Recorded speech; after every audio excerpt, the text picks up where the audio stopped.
Replacing your head gasket is one of the largest jobs an amateur mechanic can perform on his or her vehicle. You will need to take the head off of the car, and if the gasket is gone, the head will need to go in for inspection and work, which means the motor will be open.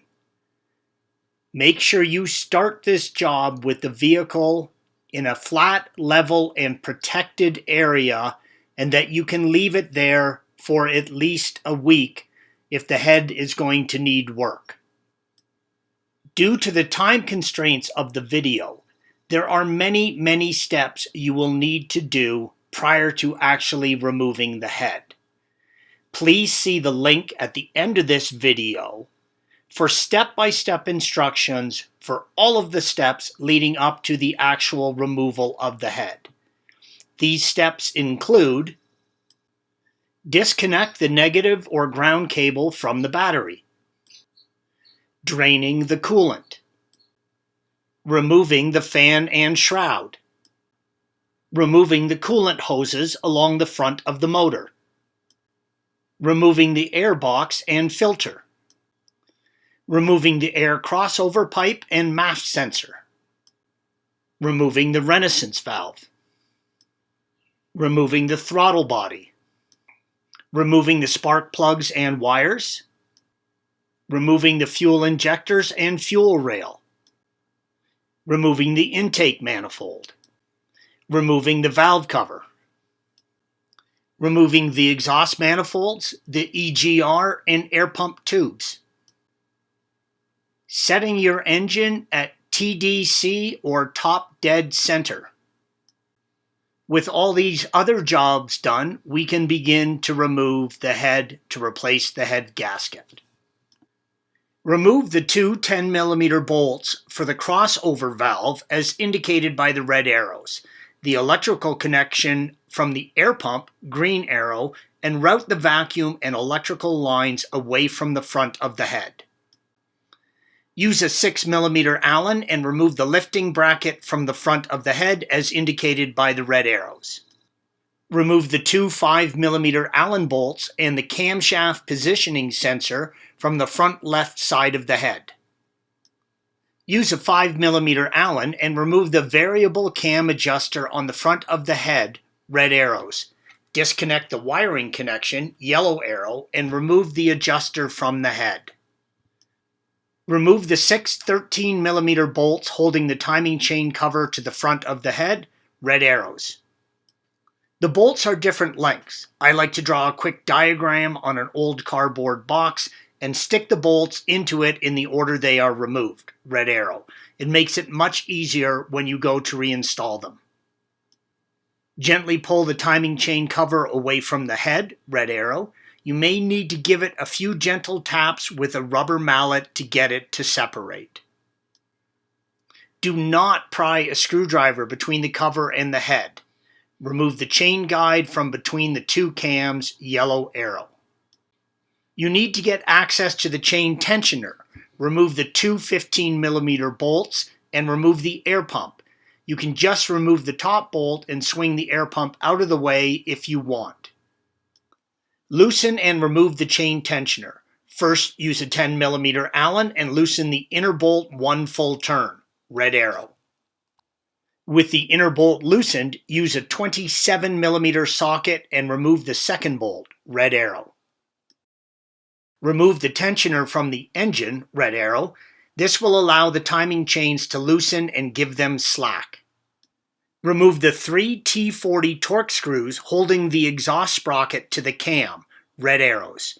You can mark the sprocket and chain, but seeing as how you are sending the head out for inspection, cleaning, and repair, you will need to retime the engine. Use Mercedes-Benz tool number 116-589-20-3300 and remove the guide pin for the intake chain rail, red arrow. This pin holds the guide rail to the head and must be removed to separate the head from the block. Slip the timing chain off the intake sprocket and tie it out of the way so it cannot slip down into the engine. Disconnect the EGR2 bracket from the rear left side of the head as indicated by the red arrow. Use a screwdriver and remove the hose clamp for the coolant line that exits the rear left side of the head. Remove the coolant hose from the head as well, yellow arrow. Just like tightening the head, you also need to loosen it in a specific order. This photo illustrates the order in which you should loosen the head bolts. Start loosening with a quarter turn on each bolt and work your way through the order until they are all loose. When removing the head bolts, make absolutely sure you have the right socket and that it is seated correctly, red arrow. Our bolts needed a 12mm triple square. You absolutely do not want to strip these bolts. Once all the bolts are loosened and removed, note you cannot remove the bolt on the rear left side of the head.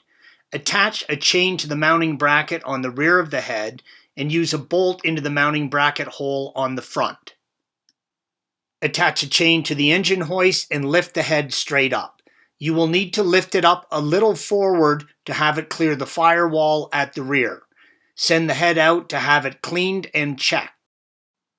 If your head gasket is bad, there's a very good chance the head is warped and will need to be milled or decked. Remove the old gasket from the timing chain base as indicated by the red arrow.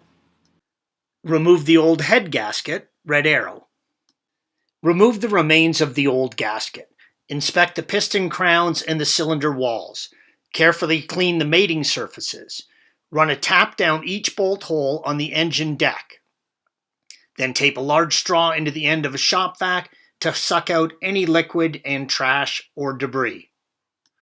This cleans the threads and prevents hydraulic pressure from cracking the block or giving false bolt torques when installing the cylinder head.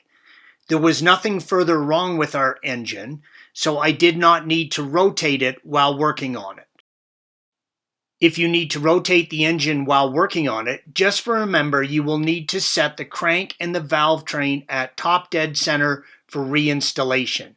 Your witness marks will be useless once you move the crank or send the head out for work. Make sure you follow the bolt pattern for installation and torque to the specs on your engine. Mercedes-Benz usually will give an initial torque spec and then following the tightening pattern ask you to tighten all the bolts an additional 90 degrees twice. Note, for best results, wait 15 minutes between 90-degree torques. Make sure you double check your torque settings before starting. The only real difference in installation is the chain tensioner. With everything clean, you will first install the chain tensioner housing into the bore and then screw in the threading ring and torque to your engine's torque value. Next, insert the pressure pin with its detent spring into the assembled chain tensioner housing. Install the compression spring and screw plug and torque down. Do not forget to reinstall the rail guide pin. The rest of the installation is the reverse of removal. Thanks for watching. Click here to view the original article along with hundreds of other DIY content for your car.